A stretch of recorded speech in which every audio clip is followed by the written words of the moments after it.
بسم اللہ الرحمن الرحیم۔ السلام علیکم دوستوں، بڑے ہی افسوس کے ساتھ یہ کہنا پڑ رہا ہے کہ کچھ دن پہلے ایک کالج میں بہت ہی دردناک اور بھیانک قسم کا ایک واقعہ پیش آیا، جس کی پہلی رپورٹ اور جس لڑکی کے ساتھ برا ہوا ہے اس کا بیان ہم آپ کے لیے تفصیل سے لے کر آئے ہیں۔ اس لڑکی کا نام ہم یہاں پہ نہیں بتا سکتے، مگر اس کا فرضی نام ہم فاطمہ رکھ لیتے ہیں اور آپ لوگوں کو فاطمہ کی کہانی اس کی زبانی سناتے ہیں۔ فاطمہ کا کہنا ہے کہ یہ ایک عام سا دن تھا، میں کالج میں گئی تھی اور میرے گھر والے مڈل کلاس فیملی سے تعلق رکھتے تھے، لیکن ہم لوگوں نے کبھی بھی کوئی برا وقت نہیں دیکھا تھا۔ جو چاہا مل گیا، میں آگے پڑھنا چاہتی تھی اور اس لیے مجھے کالج میں ایڈمیشن لے کر دے دیا گیا۔ اچھے طریقے سے کالج میں جاتی تھی اور وقت پہ اپنی فیس بھی دیتی تھی اور مجھے کسی چیز کی کمی نہیں ہوتی تھی۔ میں نے اچھے لوگوں سے دوستی کر رکھی تھی اور ہمارا کلاس میں دوستوں کا گروپ تھا، لیکن میرا مسئلہ بھی وہی تھا جس کو میں مسئلہ کہہ رہی ہوں، جبکہ وہ کوئی مسئلہ نہیں ہے، اللہ کی طرف سے کرم ہوتا ہے، اور وہ یہ کہ میں بہت زیادہ خوبصورت تھی اور جو بھی مجھے ایک دفعہ دیکھتا وہ میری طرف دیکھتا ہی رہ جاتا۔ میرے رشتہ داروں نے بھی یہ بات کہی تھی کہ اتنی خوبصورت لڑکی کو کالج میں بھیجو گے، باہر بھیجو گے اور پڑھنے کے لیے تو کئی اور معاملہ نہ ہو جائے، پر ان کی سوچ تو صرف یہاں تک جانے والی تھی کہ کوئی لڑکا اس کو پسند کر لے گا یا یہ کسی لڑکے کو پسند کر لے گی اور پسند کی شادی کر لے گی۔ تب میرے گھر والوں نے کہا کہ اگر پسند کی شادی کر لے گی تو کیا برا کرے گی، پسند کی شادی کرنا تو اس کا حق ہے۔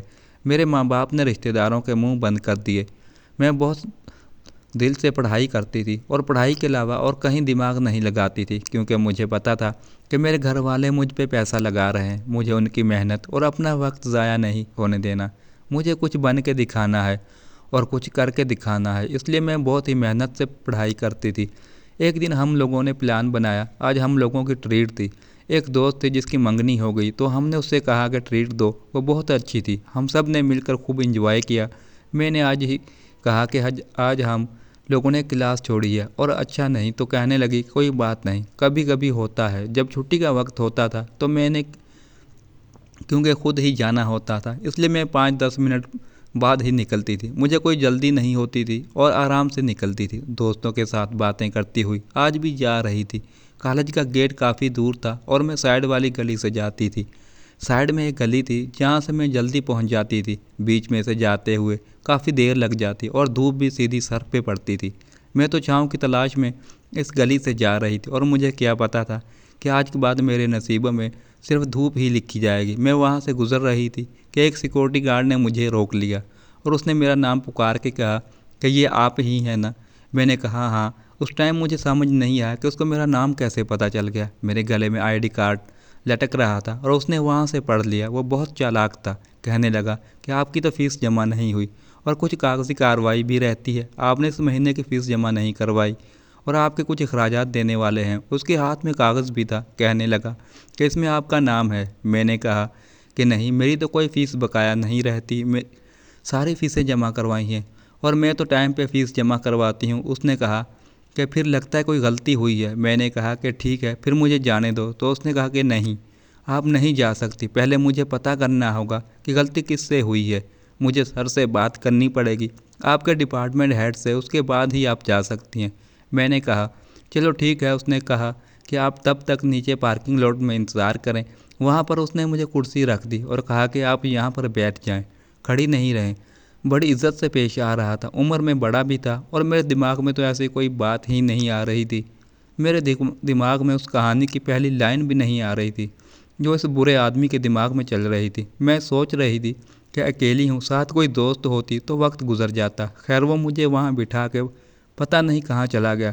اب میں سوچ ہی رہی تھی کہ یا تو اٹھ کے چلی جاؤں یا پھر اس کے آنے کا انتظار کروں، یہ نہ ہو کہ کل کو پرنسپل کے پاس چلا جائے اور کہے کہ میں نے تو اس لڑکی کو کہا تھا، اس نے میری بات ہی نہیں سنی۔ میں کافی پریشان ہو گئی تھی کیونکہ ہم نے بڑی مشکل سے اس کالج میں ایڈمیشن لیا تھا، فیس وغیرہ دی تھی اور ہر چیز پوری کرتے تھے۔ جو چیز انہوں نے مانگی، جو کاغذ مانگا، جتنے پیسے مانگے، سب کچھ ٹائم پہ دیتے تھے۔ ساری کاغذی کارروائی سب کچھ سیدھا رکھنے کی کوشش کرتے تاکہ بعد میں ہمارے لیے مسئلہ نہ بنے۔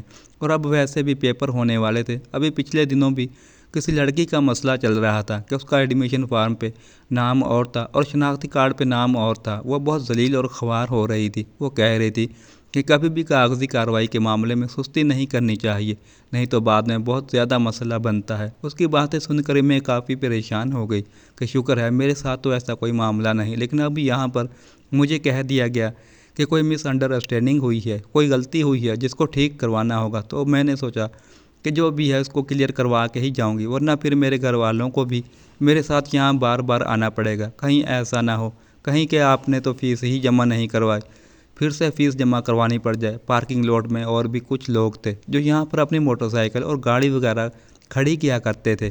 گاڑیاں تو زیادہ تر ٹیچرز کی ہوا کرتی تھیں، اور کچھ اسٹوڈنٹس بھی ایسے تھے جس کے پاس گاڑی تھی، کیونکہ وہ بہت امیر خاندان سے تعلق رکھتے تھے۔ جب میں پارکنگ لاٹ میں ایک طرف بیٹھی تھی تو یہاں پر اچانک سے میری ایک دوست بھی آ گئی۔ وہ میری کلاس فیلو تھی۔ میں نے کہا کہ تم یہاں کیا کر رہی ہو؟ تو کہنے لگی کہ بھائی لینے آیا تھا، لیکن موٹر سائیکل اسٹارٹ ہونے میں تھوڑا ٹائم لگ رہا ہے، تمہیں کوئی لینے نہیں آیا؟ میں نے کہا کہ نہیں، میں تو خود ہی جاتی ہوں۔ وہ مجھے کہنے لگی کہ اگر خود جاتی ہو تو پھر بیٹھی کیوں ہو؟ تو میں اسے بتانا چاہتی تھی کہ مسئلہ کیا ہے، کہ کیوں بیٹھی ہوں۔ تب اس کے بھائی نے آواز دی، جب چھٹی ہوتی تو انسان گھر جانے کے لیے بڑی جلدی میں ہوتا ہے، اور ویسے بھی وہ میری کوئی بہت پکی دوست تو نہیں تھی۔ کہنے لگی کہ میرے بھائی نے موٹر سائیکل اسٹارٹ کر لیا، اگر بند ہو گیا تو پھر اسٹارٹ نہیں ہوگا۔ اچھا میں جاتی ہوں، تم بھی ٹائم سے گھر چلی جانا۔ میں نے کہا کہ ہاں میں بھی بس جا رہی ہوں۔ اس نے مجھ سے سلام لیا اور وہ چلی گئی۔ میں نے کہا کہ کہیں کوئی اور نہ یہاں پر آ جائے، وہ بھی پوچھے کہ یہاں پر کیا کر رہی ہو اور کیوں بیٹھی ہو، عجیب لگتا ہے نا۔ میرا تو جانے کا ٹائم تھا اور مجھے یہاں نہیں ہونا چاہیے تھا، لیکن تھوڑی دیر بعد ساری جگہ خالی ہو جانی تھی، رش ختم ہو جانا تھا۔ ہمارے کالج میں بہت زیادہ تعداد میں اسٹوڈنٹ پڑھتے تھے، لیکن سب لوگ اپنے اپنے گھر چلے جاتے کیونکہ ایک دفعہ چھٹی ہو گئی تو پھر کالج میں کسی کا کیا کام۔ آہستہ آہستہ پارکنگ لاٹ بھی خالی ہونے لگا۔ پارکنگ لاٹ کے خالی ہونے سے تو مجھے کوئی مسئلہ نہیں تھا، لیکن اچھی بات تھی کہ یہاں پر کوئی نہیں ہوتا تو مجھے کوئی دیکھتا نہیں کہ میں یہاں کیوں بیٹھی ہوں۔ اور جس ڈپارٹمنٹ میں جا کے سیکورٹی گارڈ نے پتہ کرنا تھا، وہ ڈپارٹمنٹ بھی تو قریب ہی تھا، پھر وہ اتنی دیر کیوں لگا رہا تھا؟ کرتے کرتے وہاں سے سارے لوگ چلے گئے، پھر مجھے کافی دیر ہو گئی اور میں نے کہا کہ بس اب میں چلی ہی جاتی ہوں۔ اگر پوچھے گا تو کہہ دوں گی کہ آپ مجھے بٹھا کے چلے گئے تھے، تو مجھے میرے گھر والے لینے کے لیے آ گئے، اس کو کیا پتہ کہ میں گھر خود جاتی ہوں۔ پھر میں جیسے ہی اٹھ کے جانے لگی تو وہ آ گیا۔ میں نے کہا کہ چلو شکر ہے آ تو گیا، بات ختم۔ میں نے کہا کہ جی سر، تو اس نے کہا کہ آپ میرے ساتھ چلیں، آپ کو سر بلا رہے ہیں۔ میں اس کے ساتھ چل پڑی اور پارکنگ لاٹ والے ایریا کے وہاں سے ایک چھوٹا سا کمرہ تھا جہاں پر کوئی CCTV کیمرہ بھی نہیں تھا۔ یہ کمرہ کسی مقصد کے لیے تھا، مجھے نہیں پتہ، لیکن یہ کمرہ یہاں بنایا گیا تھا۔ میں نے کہا کہ یہاں کیوں لے کے جا رہے ہو؟ تو کہنے لگا کہ وہ سر بھی جا رہے تھے، چھٹی کا ٹائم ہے نا، لیکن میں نے ان کو آپ کے لیے روک لیا کیونکہ آپ کی جو انفارمیشن ہے وہ کچھ صحیح نہیں ہے، یہ نہ ہو کہ کل کو کوئی مسئلہ بنے، کیونکہ کل فیس کی آخری تاریخ ہے۔ اور میں نے کہا کہ مجھے پتہ ہے کہ کل آخری تاریخ ہے، اس لیے تو میں نے پہلے سے ہی فیس جمع کروا دی ہے، لیکن آپ لوگوں کو کوئی غلط فہمی ہوئی ہے تو میں وہ غلط فہمی دور کروا دیتی ہوں۔ اس آدمی نے مجھے اندر جانے کو کہا۔ جیسے ہی میں اندر گئی اس نے دروازہ بند کر دیا۔ میں نے اسے حیران ہو کے دیکھا، مجھے اس کے چہرے پر پہلے کوئی اور جذبات نظر آ رہے تھے اور اب کچھ اور ہی نظر آنے لگا۔ مجھے سمجھ نہیں آئی کہ اس نے دروازہ کیوں بند کیا، لیکن اس کے بعد سمجھ آ گئی۔ جیسے ہی مجھے اس کی واردات سمجھ آئی، یہ بھی پتہ چل گیا کہ وہ اکیلا نہیں تھا، اس کے ساتھ ایک اور آدمی بھی تھا جو کسی وین کا ڈرائیور تھا، جو یہیں پہ کھڑا ہوا تھا۔ یا تو آج اسے کسی کو ڈراپ نہیں کرنا تھا یا وہ ڈراپ کر کے واپس آ گیا، تو یہ دونوں آپس میں ملے ہوئے تھے۔ میں نے کہا کہ مجھے یہاں سے جانے دو، تم لوگوں نے دروازہ کیوں بند کر دیا؟ تو وہ ایک دوسرے کی طرف دیکھ کر ہنسنے لگے۔ مجھے سمجھ آ گئی کہ میں بری طرح پھنس گئی ہوں، لیکن مجھے یہ یقین نہیں آ رہا تھا کہ میں ان کے جال میں کیسے پھنس گئی، میں کیسے ان کی باتوں میں آ گئی۔ مجھے سمجھنا چاہیے تھا، جب انسان کو پتہ چلتا ہے کہ وہ کسی مصیبت میں پھنس گیا ہے، اس کو ایک عجیب سا احساس ہوتا ہے۔ یہ احساس بالکل ایسا ہوتا ہے، کوئی یہ سوچتا ہے کہ میں وقت میں پیچھے جاؤں اور جو غلطی میں نے کی ہے میں اس کو درست کر دوں تاکہ میری جان بچ جائے، لیکن وہ یہ جانتا ہے کہ وہ نہ تو وقت میں پیچھے جا سکتا ہے اور نہ ہی وقت اس کے پاس مڑ کے واپس آ سکتا ہے۔ پھر اب وہ پھنس چکا ہے۔ میرے ساتھ بھی یہی ہو رہا تھا اور میرے دل کی دھڑکن مجھے میرے کانوں میں سنائی دیتی تھی۔ میرے ہاتھوں اور پیروں میں پسینہ آنا شروع ہو گیا اور میرا وجود یہاں پہ لگا تھا کیونکہ مجھے پتہ تھا کہ میں پھنس چکی ہوں۔ میں کسی وین والے یا رکشے والے کے ساتھ بھی تو نہیں جاتی تھی جو یہ دیکھتا کہ ابھی تک آئی نہیں تو اندر فون کروا کے پوچھ لیتا یا کوئی لڑکی میرے پیچھے بھیجتا کہ جاؤ جا کے فاطمہ کو بلا کے لاؤ، وہ ابھی تک آئی کیوں نہیں، اور پھر سب نے جانا ہے اور سب نے نکلنا ہے، میں تو اکیلی جاتی تھی اور اپنے پیروں پہ چل کے جاتی تھی۔ میرا گھر زیادہ دور نہیں تھا، اگر ویسے دیکھا جائے تو گھر تھوڑا دور ہی تھا، لیکن گلیوں سے ہوتے ہوئے چلی جاتی تھی۔ گلیاں بھی تو سڑک ہی ہوتی ہیں لیکن اندر اندر ہوتی ہیں، تو انسان اپنے آپ کو تھوڑا محفوظ محسوس کرتا ہے، اور بس گلیوں سے ہوتے ہوئے میں اپنے گھر پہنچ جاتی تھی۔ مگر آج شاید میں اپنے گھر پہنچنے والی نہ تھی۔ جب 4-5 گھنٹے گزر گئے تو میرے گھر والوں کو بھی فکر ہونے لگی کہ میں ابھی تک گھر کیوں نہیں ہے۔ فون لے جانے کی بھی اجازت نہیں ہوتی تھی، لڑکیاں چوری چوری فون لے کر آتی تھیں، لیکن میں اصولوں کی پابندی کرتی تھی، اس لیے میں اپنے ساتھ کبھی فون نہیں لے کے جاتی تھی کہ میرے گھر والے فون کر کے ہی پوچھ لیتے کہ میں کہاں ہوں اور ابھی تک کیوں نہیں آئی۔ میرے گھر والے کالج والوں کے پاس آ گئے اور ان سے پوچھ تاچھ کرنی شروع کر دی کہ ہماری بیٹی ابھی تک نہیں آئی۔ انتظار کیا ہوگا، سوچا ہوگا کہ کہیں لیٹ ہو گئی ہوگی، کیونکہ میں کبھی کبھی لیٹ بھی جاتی تھی۔ ایسا ہوتا تھا کہ راستے میں کبھی رش ہوتا تھا یا میری ایک دوست کا گھر تھا، اگر بہت زیادہ گرمی ہوتی تو میں اس کے گھر تھوڑی دیر بیٹھ جاتی، ٹھنڈا شربت پیتی اور تھوڑا اپنے آپ کو نارمل کرتی تھی، کیونکہ ایسی گرمی میں پیدل جانا کوئی آسان کام نہیں ہے۔ کئی دفعہ ایسا ہوا کہ دوست کے ساتھ بیٹھی تو باتوں میں لگ گئی، لیکن تھوڑی دیر کے بعد میری امی کے اس کے نمبر پہ کال کر کے پوچھتی کہ فاطمہ آئی ہے، تو وہ کہتی کہ ہاں ادھر ہی بیٹھی ہے۔ گرمی زیادہ تھی اور امی کہتی تھی کہ چلو جب سورج اتر جائے تو تب اسے کہنا کہ آ جائے، نہیں تو کبھی کبھی میں اپنے دوست کے ابو کے ساتھ موٹر سائیکل پہ بیٹھ کے بھی چلی جاتی تھی۔ اس طرح کے معاملے ہوتے رہتے تھے، اور اس لیے مجھے یقین ہے کہ میرے گھر والوں نے 4-5 گھنٹے انتظار کیا ہی ہوگا، اور پھر میری دوست کے گھر فون بھی کیا ہوگا، اور جب اس نے بتایا ہوگا کہ میں وہاں پر بھی نہیں ہوں تو وہ لوگ کتنا پریشان ہوئے ہوں گے۔ میرے گھر والوں کو پارکنگ لاٹ میں ہی مل گئی، اور انہوں نے مجھے جس حال میں دیکھا وہ وہی جانتے ہیں۔ اس کے بعد میری آنکھ تو اسپتال میں کھلی، اور اس فاطمہ نامی لڑکی نے جب ہمیں یہ ساری بات بتائی تو ہم لوگ بھی حیران رہ گئے کہ ہمارے ملک میں یہ سب کچھ کیا ہو رہا ہے۔ کوئی سوچ بھی کیسے سکتا ہے کہ ایک چلتے پھرتے کالج میں، جو کہ شہر کا سب سے مشہور کالج ہے، وہاں پہ اس طرح کا حادثہ ہوتا ہے، وہ بھی ایک سیکورٹی گارڈ اور وین والے نے مل کر ایک لڑکی کو الو بنا لیا، اور یہ سب کچھ ہو گیا۔ اس کے بعد ہم نے فاطمہ کے گھر والوں سے بات کی کہ پھر آپ لوگوں نے کیا کیا۔ انہوں نے کہا کہ ہم تو اپنی بیٹی کو تلاش کرنے کے لیے نکلے تھے، تو ہم نے سیدھا کالج ہی آنا تھا، کیونکہ وہ صبح ہی کالج آئی تھی۔ پہلے جب ہم نے پوچھا تو انہوں نے کہا کہ یہاں تو اتنی ساری لڑکیاں پڑھتی ہیں، پھر انہوں نے کہا کہ ہاں آپ جس کی بات کر رہے ہیں وہ اس کالج کی ہی اسٹوڈنٹ ہے، پر اب ہمیں کیا پتہ کہ وہ کہاں ہے۔ انہوں نے کہا کہ آپ اپنی مدد کے تحت آپ ڈھونڈ لیں اور تلاش کر لیں، یہیں کہیں ہوگی، یا ادھر نہیں ہوگی تو کہیں اور ہوگی، یا پھر کسی کے ساتھ کہیں گئی ہوگی۔ ایک دفعہ چھٹی ہو جاتی ہے اور لڑکی کالج سے نکل جاتی ہے، اس کے بعد ہماری ذمہ داری ختم ہو جاتی ہے۔ فاطمہ کے ماں باپ کا کہنا ہے کہ کالج والوں کا رویہ ہمارے ساتھ اتنا برا تھا کہ جیسے ہم لوگ کوئی حیثیت ہی نہیں رکھتے۔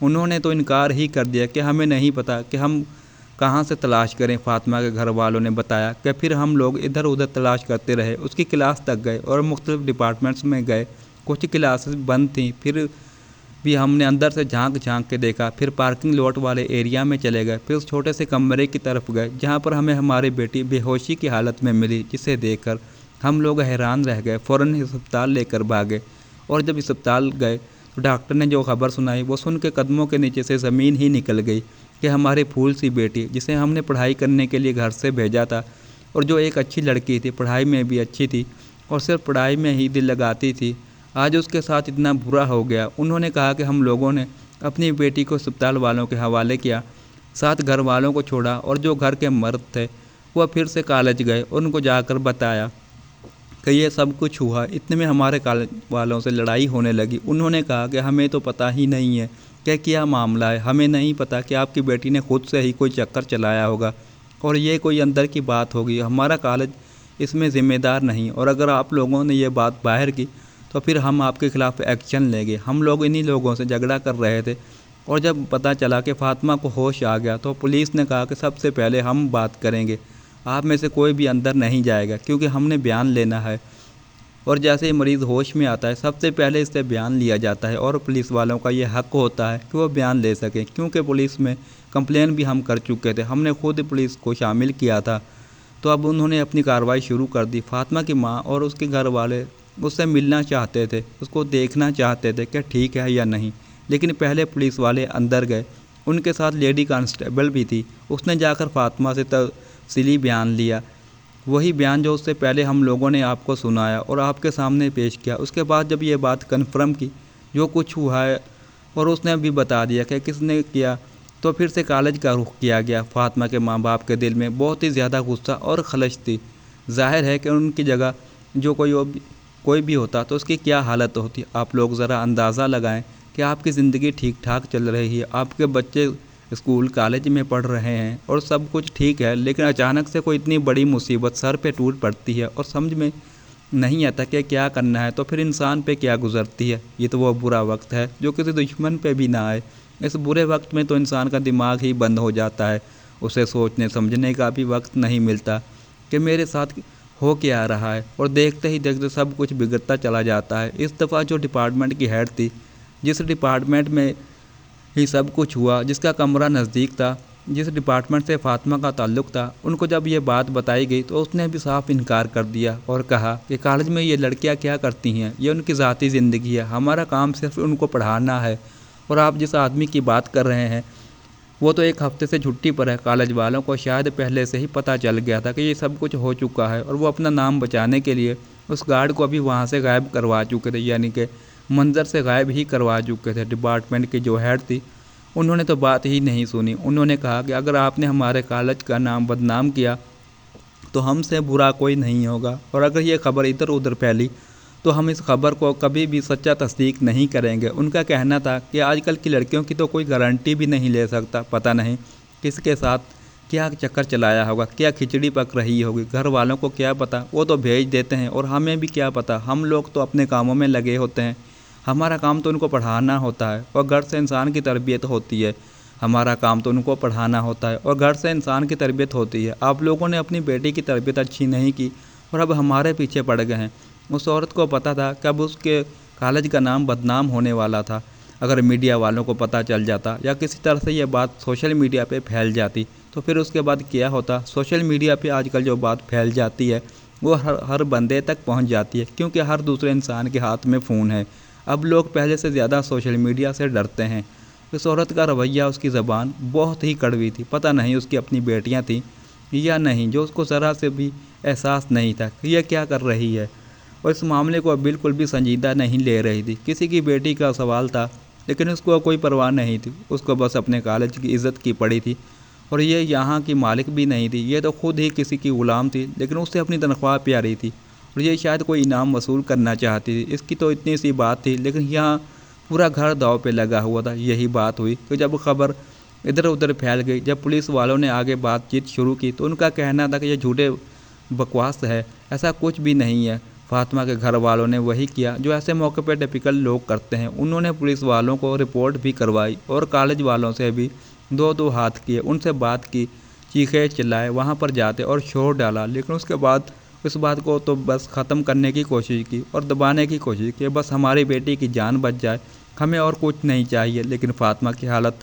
اتنی زیادہ بری تھی کہ اس کہانی میں ہم لوگ آپ کو ٹھیک طرح سے کھل کے بتا بھی نہیں سکتے کہ اس کے ساتھ کیا کچھ ہوا تھا۔ اور پھر وہی ہوا کہ 4 دن کے بعد وہ لڑکی اس دنیا سے چلی گئی۔ وہ اس دنیا سے جا چکی تو اس کے گھر والے، ان کے ساتھ بہت برا ہوا تھا، ان کی جوان جہان بیٹی کے ساتھ اتنا برا ہوا اور وہ اس دنیا سے چلی گئی۔ ڈاکٹر نے کہا کہ 4 دن ہی بہت زیادہ مشکل ہیں، اگر گزر گئے تو لڑکی کی جان بچ جائے گی، مگر وہی بات ہوئی کہ جب چوتھا دن گزر گیا اور اس کے اوپر بھی 3 گھنٹے گزر گئے تو سب لوگ سوچنے لگے کہ بس ڈینجر ٹائم پیریڈ تو گزر گیا، اس کے بعد سب کچھ ٹھیک ہو جائے گا۔ مگر فاطمہ کے صرف جسم پر ہی چوٹ نہیں لگی تھی، اس کے دل اور اس کی روح پر بھی زخم لگے تھے، پر ڈاکٹر صرف اس کے جسم کا ہی علاج کر سکتے تھے، دل اور روح کے زخموں کا علاج تو کوئی ڈاکٹر نہیں کر سکتا۔ یہی وجہ تھی کہ شاید وہ جینے کی آس چھوڑ چکی تھی، تب ہی تو اس دنیا سے چلی گئی۔ اس کی برین پاور ختم ہو گئی تھی اور اس کی باڈی میں بھی اتنی پاور نہ تھی۔ اس دنیا سے کیا گئی، اس کے بعد اس کی دوستوں تک یہ بات پہنچ گئی، یعنی کہ اس دوستوں تک یہ بات پہنچ گئی، یعنی کہ اسٹوڈنٹ پارٹی تک، جو اس کالج کے اسٹوڈنٹ بھی تھے اور فاطمہ کے اچھے دوست بھی تھے، اسے پورا ڈپارٹمنٹ جانتا تھا کیونکہ وہ ہمیشہ ٹاپ کرتی تھی۔ اور جب ان لوگوں تک یہ بات پہنچی، پہلے تو وہ لوگ فون کر رہے تھے کہ فاطمہ کہاں ہے اور کدھر ہے۔ فاطمہ کے پاس فون تھا جو وہ اپنے گھر پہ رکھتی تھی، اس کے دوست وغیرہ فون پہ بھی میسج کر رہے تھے، لیکن ظاہر ہے کہ جب وہ خود ایسی حالت میں تھی تو ان کا فون کس نے دیکھنا تھا، مگر پھر فاطمہ کی امی نے ہی اس کی سب سے قریبی دوست کو یہ سب کچھ بتا دیا کہ فاطمہ کے ساتھ یہ ہوا، وہ تو اس دنیا سے بھی جا چکی ہے، 4 دن ہو گئے تھے۔ اس کے بعد اسٹوڈنٹ میں یہ بات جنگل کی آگ کی طرح پھیل گئی اور انہوں نے احتجاج کرنے کا ارادہ کر لیا۔ انہوں نے کہا کہ ہم یہ نہیں ہونے دیں گے کہ ایک لڑکی بیچاری جو بڑی مشکل سے پڑھنے کے لیے آتی ہے، اور یہ بات تو آپ لوگوں کو بھی پتہ ہے کہ پڑھائی آج بھی ایک بہت بڑا محاذ ہے جسے بہت کم لڑکیاں ہی پار کر پاتی ہیں، نہیں تو ایف اے یا میٹرک کرانے کے بعد بٹھا لیا جاتا ہے۔ ایسے میں اگر ایک لڑکی کالج لیول تک پہنچتی ہے اور بڑی ڈگری تک پہنچتی ہے تو اس کے پیچھے نہ صرف محنت ہوتی ہے بلکہ اور بھی بہت کچھ ہوتا ہے۔ اس کے ماں باپ کا بھروسہ ہوتا ہے اور اس کے خواب ہوتے ہیں، اور ان سارے خوابوں بھروسے کو اتنی آسانی سے ختم کر دیا جائے یہ ہم لوگ ہونے نہیں دیں گے۔ احتجاج شروع ہو گیا جو کہ بہت ہی زیادہ تیز تھا۔ کالج میں سب اسٹوڈنٹ احتجاج میں حصہ لینے لگے اور کالج کی چیزوں کو نقصان بھی پہنچا۔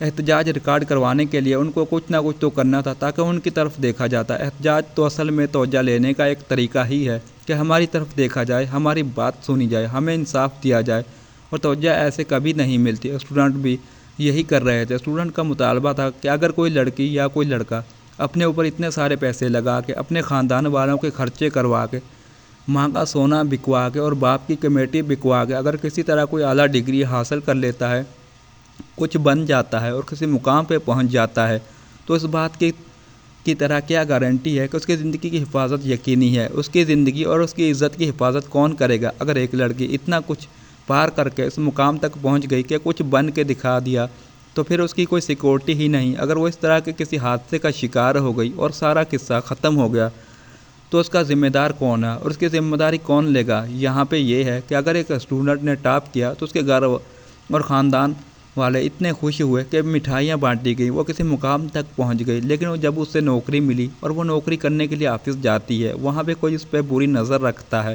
اور اس کے ساتھ کچھ برا ہو جاتا ہے تو اس کا ذمہ دار کون ہے؟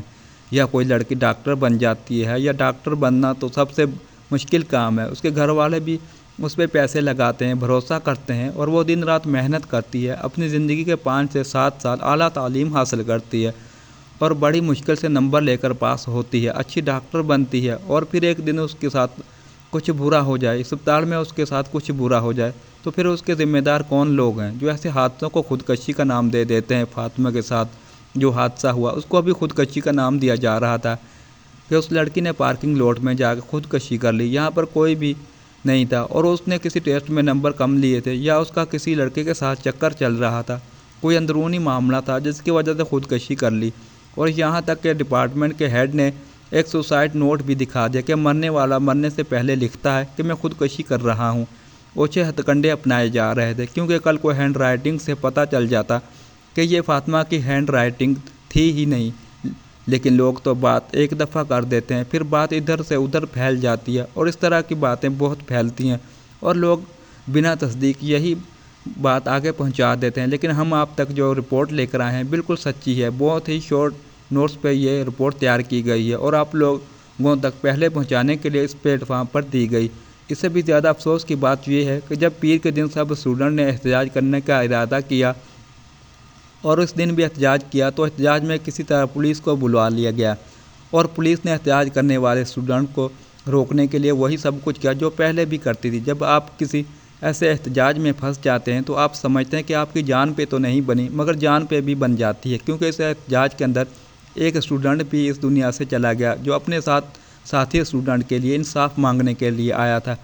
وہ جب گھر سے نکلا ہوگا تو اس نے تو نہیں سوچا ہوگا نہ کہ آج اس نے واپس نہیں جانا، لیکن وہ اس احتجاج کی نظر ہو گیا۔ اب فاطمہ کے ساتھ ساتھ سب لوگ اس کے لیے بھی انصاف مانگ رہے تھے اور پولیس اپنی آئی پہ آ گئی۔ ایک اسٹوڈنٹ نے ایک پولیس والے کو روکا اور کہا کہ تم لوگ تب کہاں تھے جب یہاں یہ سب کچھ ہو رہا تھا؟ تب سوئے ہوئے تھے۔ اس کا کہنا تھا کہ ہمیں ابھی آنے کا حکم ہوا، تو وہ کہنے لگا جو حکم دیتا ہے وہ دیکھ رہا ہے کہ جب اتنا کچھ ہو جاتا ہے تو پولیس کو گھروں کی خبر نہیں ہوتی، پولیس اسٹیشن چاہے ساتھ ہو چاہے دور، لیکن جب کوئی ظلم کے خلاف احتجاج کرنے کے لیے نکلتا ہے تو تم لوگ سارے لائن بنا کے ہتھیار لے کر پہنچ جاتے ہو۔ تو اس پولیس والے کے منہ سے سچ نکل گیا اور اس نے کہا کہ یہ تو بڑے افسروں کا کام ہے، ہمیں تو جو حکم ملتا ہے ہم وہ کرتے ہیں، بڑے افسروں کو جب حکم ملتا ہے تو وہ تب ہی نکلتے ہیں، آگے پیچھے وہ سوئے رہتے ہیں۔ اور یہ بھی ایک تاریخ پہلو ہے جو اس آدمی کے منہ سے نکلا۔ اب یہ احتجاج جاری ہے اور لوگوں نے آج کے دن کا احتجاج رکھا تھا اور اپنا احتجاج ریکارڈ کروا دیا جائے، لیکن جب وہ ہیڈ ڈپارٹمنٹ جس نے کہا کہ میں آپ لوگوں کے ساتھ برا کروں گی اگر کالج کا نام آیا، جب اس کو کہا گیا کہ وہ باہر نکل کے سوالوں کا جواب دے تو وہ اپنے آفس میں دبک کے بیٹھتی رہی اور اس نے باہر آنے کی بھی زحمت نہ کی۔ اس کے بعد ہم وہاں سے چلے گئے۔